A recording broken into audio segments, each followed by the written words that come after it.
এবার বাড়ি জমির রেজিস্ট্রি নিয়ে জারি হলো নয়া নির্দেশিকা। ফন্দিফিকির দিন শেষ, land registry new rules publish করলো পশ্চিমবঙ্গ সরকার। বাড়ি হোক অথবা জমি, আসল মালিককে অন্ধকারে রেখে বিভিন্ন সময় জমি জমা, বাড়ি ইত্যাদি অন্যের নামে রেজিস্ট্রি করে নেওয়ার অভিযোগ ভুরি ভুরি। এবার এই সকল অভিযোগের পরিপ্রেক্ষিতে নড়ে চড়ে বসলো রাজ্য সরকার। নমস্কার বন্ধুরা, আপনাদের সকলকেই স্বাগত জানাচ্ছি আমাদের বাংলা খবর ফেসবুক পেজে। বন্ধুরা, এই মুহূর্তে আপনাদের সামনে হাজির হয়ে গেলাম একটি নতুন ভিডিও নিয়ে।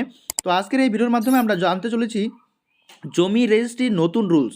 আর এরই পরিপ্রেক্ষিতে এবার এই ধরনের ঘটনা পুনরাবৃত্তি যাতে না ঘটে তার জন্য নতুন নির্দেশিকা জারি করে দেওয়া হলো। জমি জমা হোক অথবা বাড়ি রেজিস্ট্রি করার ক্ষেত্রে নতুন যে নিয়মের কথা বলা হয়েছে, সেই নিয়ম সংক্রান্ত নির্দেশিকা ইতিমধ্যেই কলকাতা শহর রাজ্যের সমস্ত জেলার রেজিস্ট্রারদের পাঠিয়ে দেওয়া হয়েছে। নতুন এই নির্দেশিকার ফলে আশা করা হচ্ছে আসল মালিককে অন্ধকারে রেখে জমি জামা বাড়ি ইত্যাদি অন্যের নামে রেজিস্ট্রি করে হাতিয়ে নেওয়ার যে সকল ঘটনা ঘটছে তাতে অনেকটাই লাগাম টানা সম্ভব হবে। আসল মালিককে অন্ধকারে রেখে যেভাবে রেজিস্ট্রির কাজ চলছিল তা মূলত একটি আইনের অপব্যবহার করে। জমি বাড়ি ইত্যাদি রেজিস্ট্রি সংক্রান্ত 1908 সালের একটি রেজিস্ট্রেশন আইন অনুযায়ী নির্দিষ্ট কিছু ক্ষেত্রে কোনো ব্যক্তির বাড়িতে গিয়ে রেজিস্ট্রি করে দেওয়ার নিয়ম চালু রয়েছে। এই নিয়মের পরিপ্রেক্ষিতে রেজিস্ট্রি করার সময় বায়োমেট্রিক ছাপ দেওয়া বাধ্যতামূলক নয়। আর এই সুযোগকে কাজে লাগিয়ে এই অপরাধমূলক কাজ বেড়েছে।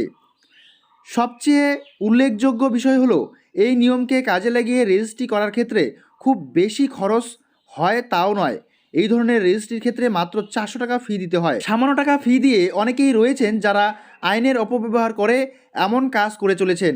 এরই পরিপ্রেক্ষিতে এবার রাজ্যের director of registration and stamp duty বিভাগের তরফ থেকে একটি নির্দেশিকা জারি করে তা জেলায় জেলায় রেজিস্ট্রারদের পাঠিয়ে দেওয়া হয়েছে। রাজ্যের তরফ থেকে জারি করা ওই নির্দেশিকায় বলা হয়েছে, এবার থেকে বাড়িতে গিয়ে রেজিস্ট্রির আবেদন আসলেই তাদের উপর বিশেষ নজর দিতে হবে। এই ধরনের আবেদন করলেই যে বাড়িতে গিয়ে রেজিস্ট্রি করে দিতে হবে এমন নয়। এক্ষেত্রে প্রথমেই যাচাই করে দেখতে হবে আবেদনকারী আদৌ রেজিস্ট্রি অফিসে আসতে পারবে কি না, তার রেজিস্ট্রি অফিসে আসতে না পারার পেছনে কী কারণ রয়েছে। এই সমস্ত যাচাইকরণের পর যদি সত্যি আবেদন সঠিক হয় তবেই বাড়িতে গিয়ে রেজিস্ট্রি করে দেওয়া যাবে। অন্যদিকে যদি এই নিয়মকে অগ্রাহ্য করে কোনো অফিসার বাড়িতে গিয়ে রেজিস্ট্রি করে দেন তাহলে তার বিরুদ্ধে কঠোর থেকে কঠোরতম পদক্ষেপ গ্রহণ করা হবে।